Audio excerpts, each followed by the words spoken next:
ജീവധാര ജീവമൊഴി കാൽവരിനാഥന്റെ സ്നേഹമൊഴി തിരുനിറത്താൽ ജീവനേകും യേശുനാഥന്റെ ജീവമൊഴി ജീവധാര ജീവധാര ജീവധാര.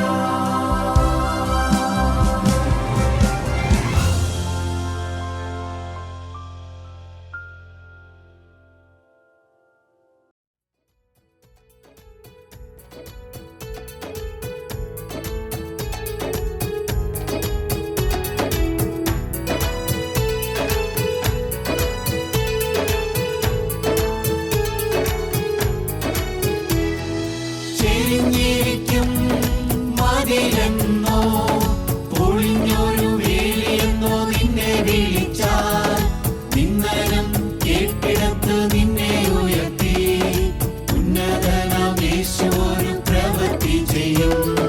ചെരിഞ്ഞിരിക്കും മതിലെന്നോ പൊളിഞ്ഞൊരു വേലിയെന്നോ നിന്നെ വിളിച്ചാൽ നിന്നരം കേട്ടിടത്ത് നിന്നെ ഉയർത്തി ഉന്നതനാം യേശു ഒരു പ്രവൃത്തി ചെയ്യും. പറഞ്ഞാലാരും വിശ്വസിക്കാത്ത പ്രവൃത്തിയൊന്ന് ദൈവം ചെയ്യാൻ പോകുന്നു. പറഞ്ഞാലാരും വിശ്വസിക്കാത്ത പ്രവൃത്തിയൊന്ന് ദൈവം ചെയ്യാൻ പോകുന്നു. കേട്ടാലാരും സമ്മതിക്കാത്ത പ്രവൃത്തിയൊന്ന് നാഥൻ ചെയ്യാൻ പോകുന്നു. കേട്ടാലാരും സമ്മതിക്കാത്ത പ്രവൃത്തിയൊന്ന് നാഥൻ ചെയ്യാൻ പോകുന്നു. യേശുക്രിസ്തുവിൻ്റെ പരിശുദ്ധമായ നാമം മഹത്വപ്പെടുമാറാകട്ടെ. 18-ാം സങ്കീർത്തനം ശമൂവേൽ പ്രവാചകൻ്റെ 2-ാം അധ്യായം 22-ാം വാക്യത്തിലെ അതേ കാര്യങ്ങൾ തന്നെയാണ് പറയുന്നത്. വളരെ ചുരുക്കം ചില വ്യത്യാസങ്ങൾ മാത്രമേ ഉള്ളൂ. ജീവിത സായാഹ്നത്തിലിരുന്ന് ജീവിതത്തിലേക്ക് നോക്കുക. ആത്മകഥ എഴുതിയ വളരെ മഹാന്മാരുണ്ട്, മഹൽ വ്യക്തികൾ. പ്രസിഡന്റുമാരുണ്ട്, പ്രധാനമന്ത്രിമാരുണ്ട്, നയതന്ത്ര പ്രമുഖന്മാരായ ആളുകൾ ആത്മകഥ എഴുതിയിട്ടുണ്ട്. എന്നാൽ ജീവിത സായാഹ്നം വേദപുസ്തകം നോക്കുമ്പോൾ ഗോത്രപിതാക്കന്മാരുടെ ജീവിത സായാഹ്നം ഉൽപ്പത്തി പുസ്തകത്തിൽ നമുക്ക് വായിക്കാനായിട്ട് സാധിക്കും. അതിൽ വിശദമായിട്ട് പറഞ്ഞിരിക്കുന്നത് വാർദ്ധക്യകാലമാണ് പറഞ്ഞിരിക്കുന്നത്, ജീവിത സായാഹ്നമാണ് പറഞ്ഞിരിക്കുന്നത്. നാം അത് പഠിക്കുമ്പോൾ നമുക്ക് വളരെയേറെ കാര്യങ്ങൾ മനസ്സിലാക്കാനായിട്ട് സാധിക്കും. യാക്കോബിൻ്റെ ജീവിതത്തിൽ വാർദ്ധക്യം എന്ന് പറയുന്നത് കൊടുങ്കാറ്റിന് ശേഷമുള്ള ഒരു പ്രശാന്തമായ സായാഹ്നമായിരുന്നു. തൽക്കാലമെന്ന് ഞാൻ പറയുന്നത് അവൻ്റെ യൗവനം, മധ്യവയസ്ക്, അവൻ ജോലി ചെയ്ത കാലം, അവൻ സമ്പാദ്യങ്ങളുണ്ടാക്കിയ കാലം, അവൻ തന്നെത്താൻ കാര്യങ്ങളെല്ലാം പ്ലാൻ ചെയ്ത വിവാഹത്തിൻ്റെ കാലം, ആ കാലത്തെല്ലാം ഒരു ഇരുൾ മൂടിയ കാലഘട്ടമായിരുന്നു. സൂര്യപ്രകാശം കാണാൻ വളരെ കുറവേ ഉണ്ടായിരുന്നുള്ളൂ. എന്നുവെച്ചാൽ ദൈവസാന്നിധ്യം യാക്കോബിൻ്റെ ജീവിതത്തിൽ അവൻ്റെ യൗവനകാലത്തും അവൻ്റെ മധ്യവയസ്കിലും എല്ലാം ദൈവസാന്നിധ്യം വളരെ കുറവേ യാക്കോബ് അനുഭവിച്ചിട്ടുള്ളൂ. അതിൻ്റെ കാരണമെന്ന് പറയുന്നത് തന്നെ യാക്കോബ് ഹൃദയം ദൈവത്തിന് കൊടുത്ത മനുഷ്യനായിരുന്നില്ല. യാക്കോബിൻ്റെ യൗവനകാലത്ത് നാം നോക്കിയാൽ ഹൃദയം ദൈവത്തിന് കൊടുത്തൊരു മനുഷ്യനല്ല. ഇന്നും പല ചെറുപ്പക്കാരും ഹൃദയം ദൈവത്തിന് കൊടുക്കുന്നില്ല. അവരുടെ വിവാഹത്തിന് മുമ്പ്, അല്ലെങ്കിൽ അവരുടെ വിവാഹത്തിൻ്റെ കാലത്ത്, അല്ലെങ്കിൽ പഠിക്കുന്ന കാലത്ത്, ജോലി അന്വേഷിക്കുന്ന കാലത്ത് അവരുടെ ഹൃദയം അവർ ദൈവത്തിന് കൊടുക്കുന്നില്ല. യാക്കോബ് സ്വന്തമായി പ്ലാൻ ചെയ്യുന്നു. എന്നിട്ട് ആ പ്ലാനിങ് നടന്നു കിട്ടുന്നതിന് വേണ്ടി യാക്കോബ് പ്രാർത്ഥിക്കും. ഇത് തന്നെയാണ് അത് അധികം പേരും ചെയ്യുന്നത്. കാര്യങ്ങൾ സ്വന്തമായി പ്ലാൻ ചെയ്യുക, അവരവരുടെ ഇഷ്ടം പോലെ പ്ലാൻ ചെയ്യുക, പിന്നീട് ആ പ്ലാനിങ് നടക്കുന്നതിന് വേണ്ടി ദൈവത്തോട് പ്രാർത്ഥിക്കുക. അതായിരുന്നു യാക്കോബിൻ്റെ അനുഭവം. അങ്ങനെ യാക്കോബ് മുമ്പോട്ട് പോകുന്ന കാലത്താണ് ഉൽപ്പത്തി പുസ്തകം 32-ാം അധ്യായത്തിൻ്റെ 28-ാമത്തെ വാക്യത്തിൽ യാക്കോബ് വെളിച്ചത്തിലേക്ക് വരാൻ തുടങ്ങുന്നതായിട്ട് നമുക്ക് വായിക്കാൻ സാധിക്കും. നീ ദൈവത്തോടും മനുഷ്യരോടും മല്ലുപിടിച്ച് ജയിച്ചതുകൊണ്ട് നിന്റെ പേരിന് യാക്കോബ് എന്നല്ല ഇസ്രായേൽ എന്ന് വിളിക്കപ്പെടും എന്ന് അവൻ പറഞ്ഞു. ദൈവത്തിന് സ്തോത്രം. ഈ യാക്കോബ് തന്നെത്താൻ ദൈവസന്നിധിയിൽ ഇരുന്നു. അവിടെയാണ് വെളിച്ചം ആരംഭിക്കുന്നത്. യാക്കോബ് തനിയെ ശേഷിച്ചു, ദൈവസന്നിധിയിൽ തനിയെ ഇരുന്നു. പ്രിയപ്പെട്ടവരെ, നിങ്ങൾ ദൈവസന്നിധിയിൽ തനിയെ ഇരിക്കുന്നവരാണോ? അതോ നിങ്ങൾക്ക് പള്ളി ആരാധന മാത്രമേ ഉള്ളൂ? നിങ്ങൾക്ക് കുടുംബ പ്രാർത്ഥന മാത്രമേ ഉള്ളൂ? നിങ്ങൾക്ക് കൂട്ടായ്മയെ പോകൽ മാത്രമേ ഉള്ളൂ? നിങ്ങൾ തന്നെത്താൻ ദൈവസന്നിധിയിൽ ഇരിക്കുന്നവരാണോ? ദൈവസന്നിധിയിൽ ഇരുന്ന് ജീവിതം പരിശോധിക്കുന്നവരാണോ? ദൈവസന്നിധിയിൽ തന്നെത്താൻ ഇരുന്ന് തിരുവചനം, വിശുദ്ധ വേദപുസ്തകം വായിക്കുന്നവരാണോ? നിങ്ങൾ വളരുവാൻ ആഗ്രഹിക്കുന്നവർ ദൈവത്തിലാണെങ്കിൽ നിങ്ങൾ തന്നെത്താൻ ദൈവസന്നിധിയിൽ ഇരിക്കണം. നിങ്ങളുടെ കയ്യിൽ വേദപുസ്തകം ഉണ്ടായിരിക്കണം. ഒരു ചെറിയ നോട്ട് ബുക്കും ഒരു പേനയും കയ്യിൽ പിടിച്ചുകൊണ്ട് നിങ്ങൾ ദൈവസന്നിധിയിൽ ഇരുന്ന് ചിന്തിക്കുകയും ധ്യാനിക്കുകയും തിരുവചനം വായിക്കുകയും ചെയ്താൽ ജീവനുള്ള ദൈവത്തിൻ്റെ സ്വരവും നടത്തിപ്പും നിങ്ങൾക്ക് മനസ്സിലാക്കാനായിട്ട് സാധിക്കും. യാക്കോബ് തനിയെ ശേഷിച്ചു. ആ രാത്രിയിൽ ജീവനുള്ള ദൈവം യാക്കോബിനോട് മല്ലുപിടിച്ചു. യാക്കോബിന് മാറ്റം വരാൻ തുടങ്ങി. യാക്കോബിൻ്റെ പേര് ഗ്രാബർ, പിടിച്ചുപറിക്കാരനെന്നായിരുന്നു.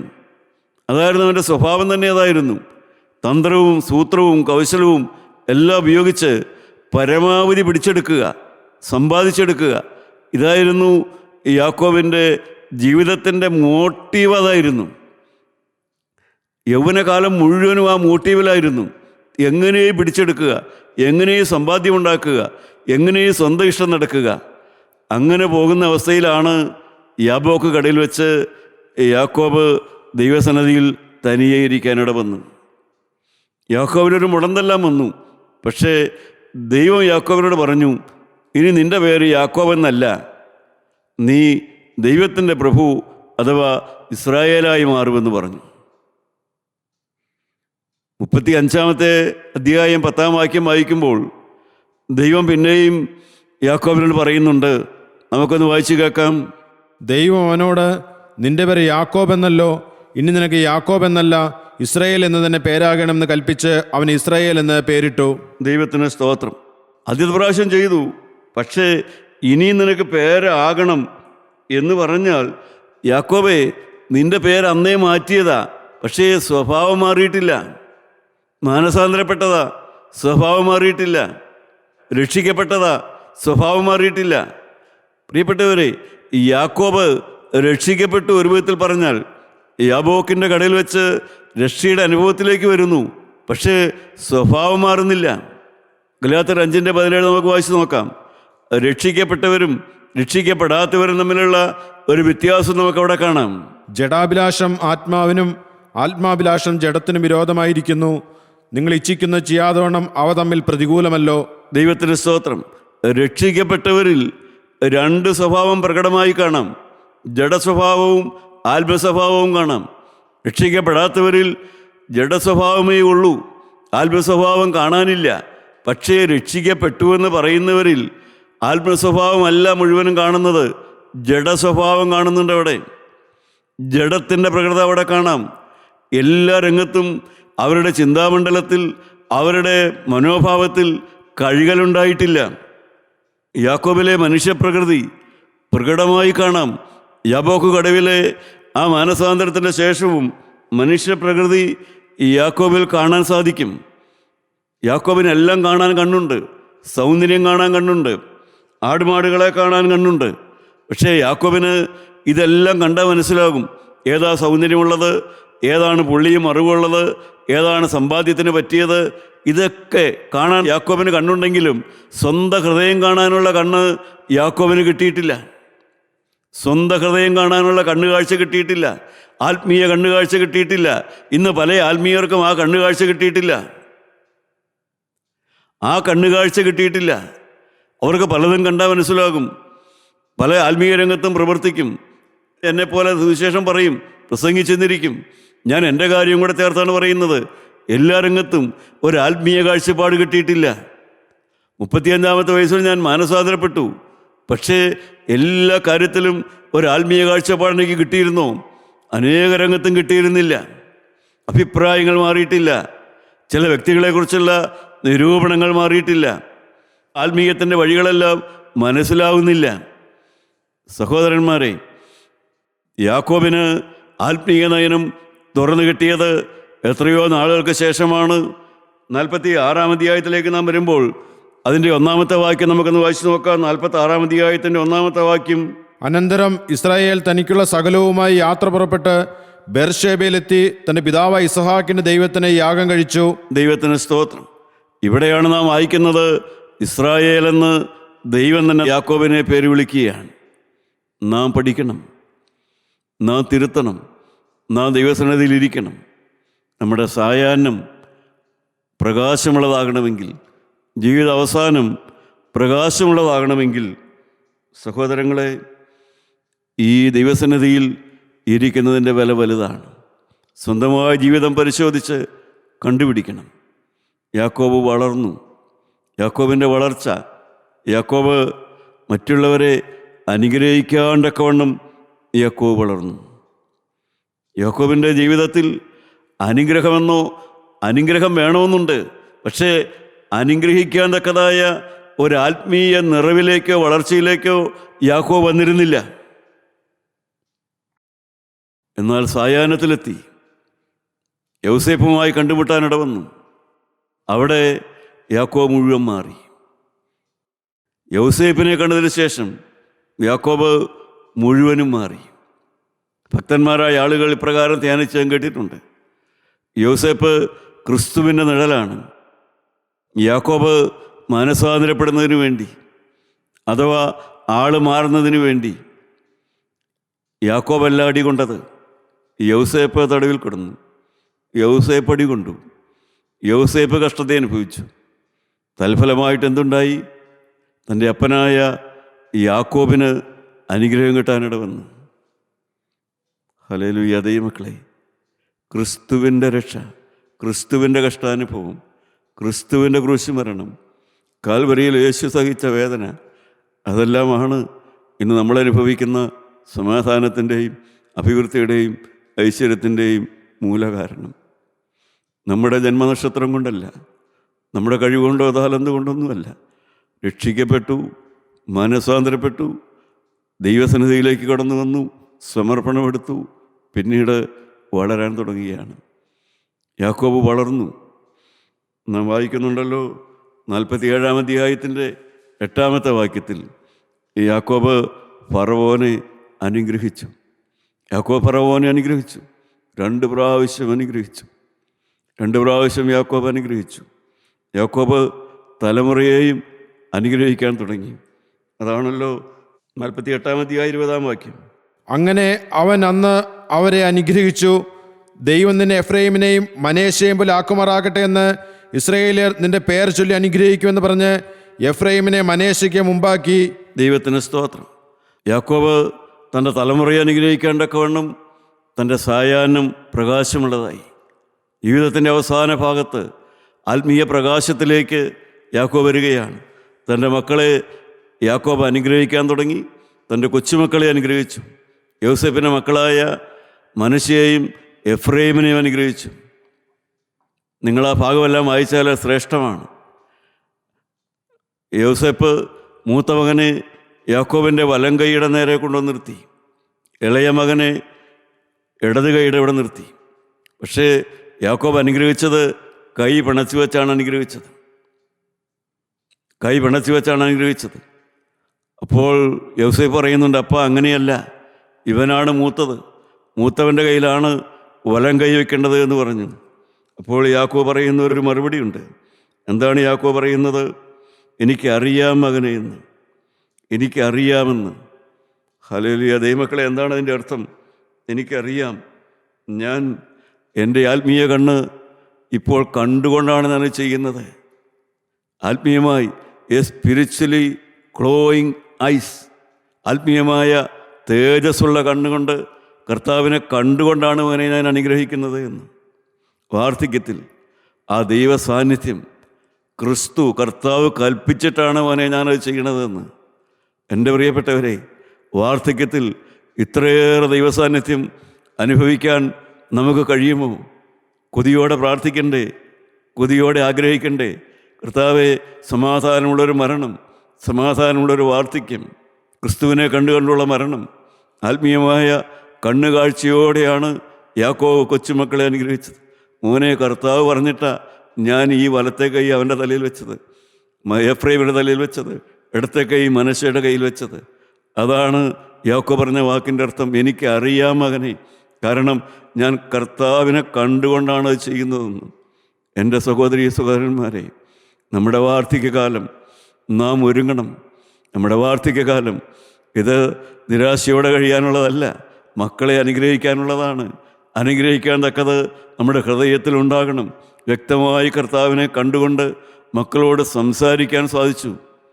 49-ാം അധ്യായം എല്ലാം വായിക്കുമ്പോൾ ആ ജീവിത സായാഹ്നത്തെ നമുക്ക് മനസ്സിലാക്കാൻ സാധിക്കും.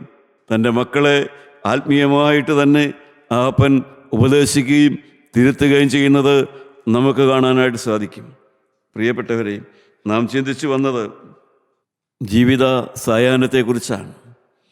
കഴിഞ്ഞകാല ജീവിതത്തിൽ നടന്ന പാടുകളെ യാക്കോബ് ഓർത്തതുപോലെ ദാവീദും ഓർക്കുന്നതായിട്ടാണ് 18-ാം സങ്കീർത്തനത്തിൽ നാം വായിച്ചു ധ്യാനിച്ചുകൊണ്ടിരുന്നത്.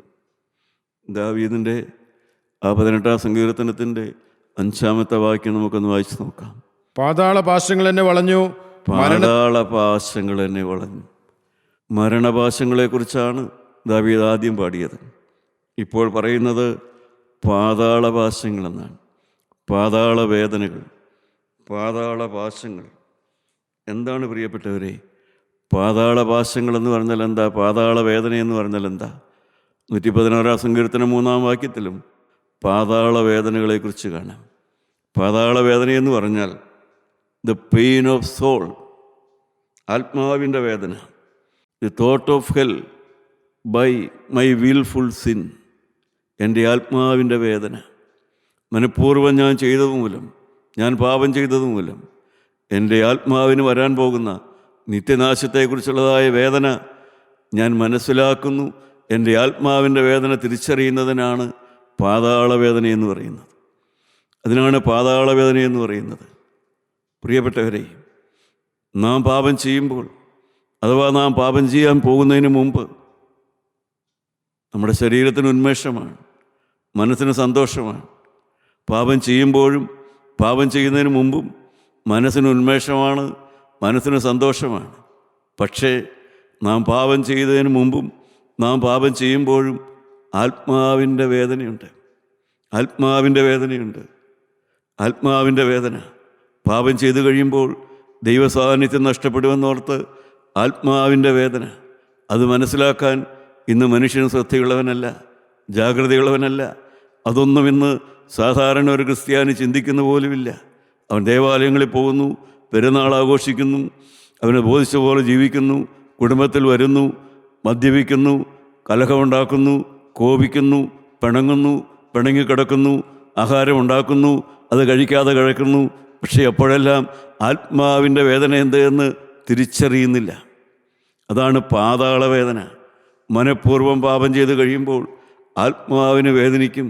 കാരണം ആത്മാവിന് ദൈവസാന്നിധ്യം നഷ്ടപ്പെട്ടു പോകും. അതാണ് ദാവീദ് പറയുന്നത്, പാതാള വേദനകൾ എന്നെ പിടിച്ചതായ ഒരു കാലം ഞാൻ ഓർക്കുന്നുണ്ട് എന്ന്. പാതാള വേദനകളുടെ ഒരു കാലം. നമുക്കറിയാമല്ലോ, ദാവീദിന് ശൗല് ശത്രുവായിരുന്നു. ശത്രുവായ ശൗല് ദാവീദിനെ കൊല്ലാൻ പിടിച്ചു. പക്ഷേ ദാവീദിന് ശൗലിനെ കൊല്ലാൻ ഒട്ടും മനസ്സില്ല. അവൻ്റെ ഒരു വസ്ത്രത്തിൻ്റെ അറ്റം പോലും മുറിച്ചതിന് മനസാക്ഷി കുത്ത്. പക്ഷേ അതേ ദാവീദിന് പിൽക്കാലത്ത് തൻ്റെ സ്നേഹിതനും തന്നേക്കാൾ ആത്മീയ സമർപ്പണമുണ്ടായിരുന്ന ഊരിയാവിനെ കൊല്ലാൻ ഒരു മടിയുമില്ല. ശൗലിൻ്റെ വസ്ത്രത്തിൻ്റെ അഗ്രം മുറിച്ചപ്പോഴുണ്ടായ വേദനയുടെ അല്പം പോലുമില്ല. ഊരിയാവിനെ കൊല്ലുന്ന കാര്യത്തിൽ ഒരു വേദനയുമില്ല. അതാണ് പാപപാശം എന്ന് പറയുന്നത്. പാപത്തിൻ്റെ കയറ് കൊണ്ട് ദാവീദിൻ്റെ ഹൃദയം വരിഞ്ഞു മുറുക്കിപ്പോയി. അതുകൊണ്ട് ഒരു വേദന അനുഭവിക്കുന്നില്ല, വേദന തോന്നുന്നില്ല. ശൗലിൻ്റെ വസ്ത്രത്തിൻ്റെ അറ്റം മുറിക്കാൻ അനുഭവിച്ച വേദനയുടെ അതിൻ്റെ ഒരു അംശം പോയിട്ട് കൊല്ലുന്നതിന്, തിരിച്ച് സ്നേഹിതനെ കൊല്ലുന്നതിന്, ശത്രുവിനെ കൊല്ലുന്നതിന് അനുഭവിച്ചതായ ആ സങ്കടം പോയിട്ട് സ്നേഹിതനെ കൊല്ലാൻ പോലും ഇപ്പോഴൊരു പേടിയുമില്ല, ഒരു ഭയവുമില്ല. അതാണ് പിശാചിൻ്റെ ബന്ധനം എന്ന് പറയുന്നത്. അതാണ് പാപബന്ധനം, അതാണ് പിശാചിൻ്റെ ബന്ധനം. പിശാച് ഹൃദയത്തിലേക്ക് കയറി കഴിയുമ്പോൾ മനുഷ്യൻ മൃഗമായിട്ട് മാറുന്നു. പിന്നെ സ്നേഹിതനെ പോലും തകർക്കാൻ ഒരു മടിയുമില്ല. നമുക്കറിയാമല്ലോ, കർത്താവ് മുന്നറിയിപ്പ് കൊടുത്തു, നീ എന്നെ തള്ളിപ്പറയുമെന്ന് പറയുന്നു. അപ്പോൾ പത്രോസ് എന്താ പറയുന്നത്? അല്ല, ആരെല്ലാം തള്ളിക്കളഞ്ഞാലും ഞാൻ നിന്നെ തള്ളൂല. എന്നുവെച്ചാൽ ഞാൻ അവരെ പോലെയല്ല, ഞാൻ അവരെക്കാളെല്ലാം ശ്രേഷ്ഠനാണ്. ആ സെൽഫ്, ഞാൻ അവരെക്കാളെല്ലാം വലിയവനാണ്. ഞാൻ മറ്റുള്ളവരെ പോലെയല്ല, ഞാൻ എൻ്റെ സഹപ്രവർത്തകരായ ആത്മീയ വേലക്കാരെ പോലെയല്ല, ഞാൻ അതിനേക്കാൾ ആത്മീയമായി കരുത്തുള്ളവനാണ്, സമർപ്പണമുള്ളവനാണ്. ആ ബോധം, പ്രൈഡ്. എൻ്റെ പ്രിയപ്പെട്ടവരെ, ദാവീദ് അറിഞ്ഞില്ല അവൻ്റെ ഉള്ളിൽ പിശാച് കയറിയത്. പത്രോസ് അറിഞ്ഞില്ല അവൻ്റെ ഉള്ളിൽ പിശാച് കയറിയത്. അതിൻ്റെ എല്ലാം ഫലം എന്തായിരുന്നു പ്രിയപ്പെട്ടവരെ? അന്ന് അനേക ദൈവവേലക്കാർക്ക് അറിഞ്ഞുകൂടാ അവരുടെ അകത്ത് പിശാച് കയറുന്നത്. അനേക കുടുംബങ്ങളിൽ താമസിക്കുന്നവർക്ക്, ക്രൈസ്തവർക്ക് അറിഞ്ഞുകൂടാ അവരുടെ ഉള്ളിൽ പിശാച് കയറുന്നത്. കാരണം അവർ നോക്കുമ്പോൾ പള്ളിയിൽ പോകുന്നുണ്ട്, ചടങ്ങുകൾ ആചരിക്കുന്നുണ്ട്, കൂട്ടായ്മയ്ക്ക് പോകുന്നുണ്ട്, അകത്ത് പിശാചുണ്ടെന്ന് ചിന്തിക്കുന്നത് പോലുമില്ല. എന്നാൽ ജീവിത സായാഹ്ന തീരത്തിരുന്നുകൊണ്ട് ദാവീദ് ഓരോന്നോരോന്ന് ചിന്തിച്ചപ്പോഴാണ് മനസ്സിലായത് തൻ്റെ ഹൃദയത്തിൽ അന്ന് പിശാച് കയറിയിരുന്നു. അന്നത്തെ ആത്മാവിൻ്റെ വേദന, ജീവനുള്ള ദൈവം ആ വേദന എങ്ങനെയാണ് മാറ്റിയത്? ദാവീദിന് ആ വേദന എങ്ങനെയാണ് മാറിക്കിട്ടിയത്? ആ പാതാള വേദന എങ്ങനെയാണ് മാറിക്കിട്ടിയത്? ദാവീദ് ദൈവസന്നിധിയിലിരുന്നു തന്നെത്താൻ അനുതപിച്ചു. തൻ്റെ പാപമേറ്റു പറഞ്ഞ് ദാവീദ് കരഞ്ഞു. എന്നെ കേൾക്കുന്ന പ്രിയപ്പെട്ടവരെ, നിങ്ങൾ ദൈവസന്നിധിയിലിരുന്ന് നിങ്ങളുടെ ജീവിതത്തെ അയവിറക്കിയാൽ നിങ്ങൾക്കും അനുതാപം കിട്ടും.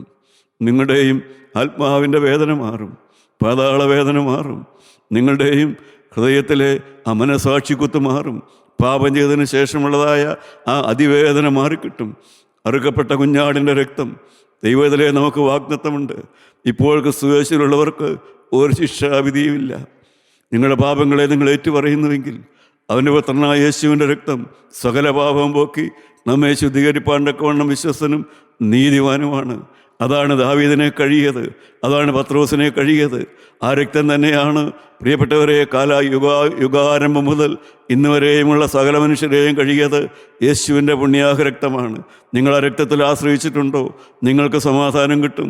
നിങ്ങളുടെ ജീവിത സായാഹ്നത്തിലെ ദുഃഖങ്ങളെ മാറ്റിയെടുക്കാം. ജീവിത സായാഹ്നത്തിൽ ഇരുന്നു കൊണ്ടുള്ള കഴിഞ്ഞ കാലത്തെക്കുറിച്ചുള്ളതായ അതിവേദന മാറ്റിയെടുക്കാം. മനസ്സാക്ഷിക്കുത്ത് മാറ്റിയെടുക്കാം. സങ്കടങ്ങൾ മാറ്റിയെടുക്കാം. ജീവിതത്തിലെ പ്രസാദാത്മകത നിങ്ങൾക്ക് വീണ്ടെടുക്കാം. നിരാശയിൽ നിന്ന് കയറിപ്പോരാം, സങ്കടങ്ങളിൽ നിന്ന് കയറിപ്പോരാം. നിങ്ങൾക്ക് വെറുപ്പുള്ളവരോട് സ്നേഹത്തിലാകാം. എല്ലാവരോടും നമുക്ക് നിരപ്പാകാം. ഹല്ലേലൂയ. ദൈവമക്കളെ, ഈ വലിയവനായ യേശു ഇപ്പോൾ നിങ്ങളുടെ അരികത്തുണ്ട്. രക്തം ചിന്തിയവനായ യേശു നിങ്ങളുടെ അരികത്തേക്ക് വന്നിട്ടുണ്ട്. പരിശുദ്ധാത്മാവ് നിങ്ങൾക്ക് ഹൃദയത്തിൽ തകർച്ച തരുന്നുണ്ട്, പാപബോധം തരുന്നുണ്ട്. കർത്താവിൻ്റെ സന്നിധിയിലേക്ക് നിങ്ങൾ എളിമപ്പെട്ടുകൊണ്ട് കടന്നു വരിക. നിങ്ങൾ തന്നെത്താൻ പ്രാർത്ഥിക്കാൻ ഒരുങ്ങുക. നമുക്കൊരുമിച്ച് പ്രാർത്ഥിക്കാം. പരിശുദ്ധാത്മാവേ, പാപബോധത്തിൻ്റെ ആത്മാവേ, കഴിഞ്ഞ കാലങ്ങളിൽ തന്നതായ ആ ചിന്തകളെ ഞങ്ങൾ അവഗണിച്ചു പോയപ്പോൾ പരിശുദ്ധാത്മാവേ, നീ മാറി നിന്ന കാലങ്ങളെ ഞങ്ങൾ വേദനയോടെ ഓർക്കുന്നു. പരിശുദ്ധാത്മാവേ, നീ മാറി നിന്ന കാലങ്ങളെ സങ്കടത്തോടെ ഓർക്കുന്നു. മനസ്സാക്ഷിയെ മറച്ചു വെച്ചുകൊണ്ട് പാപം ചെയ്ത കാലങ്ങളെ ഓർക്കുന്നു. അശുദ്ധി ചെയ്ത കാലങ്ങളെ ഓർക്കുന്നു. അരുതായ്മയിലേക്ക് പോയ കാലങ്ങളെ ഓർക്കുന്നു. ക്ഷമിക്കുന്ന യേശുക്രിസ്തുവിൻ്റെ ആ രക്തത്തിലേക്ക് ഞങ്ങൾ കടന്നു വരുന്നു. കരുണയുള്ള നാഥ, നിൻ്റെ വിലയേറിയ രക്തം കൊണ്ട് ഒരു കഴുകൽ തരണമേ. മരണപാശങ്ങളിൽ നിന്ന്, പാതാള വേദനകളിൽ നിന്ന് ഒരു വിടുതൽ തരണമേ. കർത്താവേ, ഒരു ശാന്തത തരണമേ, ഒരു സൗമ്യത തരണമേ. ദൈവമേ, രോഗക്കിടക്കയും മരണക്കിടക്കയും എല്ലാം സമാധാനമുള്ളതാക്കി തരണമേ. സകല പാപങ്ങളും ക്ഷമിച്ചു തരണമേ. യേശുവിനോട് കൂടിയുള്ള ദൈവത്തിന് വേണ്ടി അടിയങ്ങളെ അനുഗ്രഹിക്കണമേ, കഴുകിയെടുക്കണമേ. ഇതാ ഞാൻ കടന്നു വരുന്നു. യേശുവേ, എന്നെ സ്വീകരിക്കണമേ. യേശുവേ, എന്നെ സ്വീകരിക്കണമേ. യേശുവേ, എന്നെ സ്വീകരിക്കണമേ. ദൈവനാമം മഹത്വപ്പെടുമാറാകട്ടെ.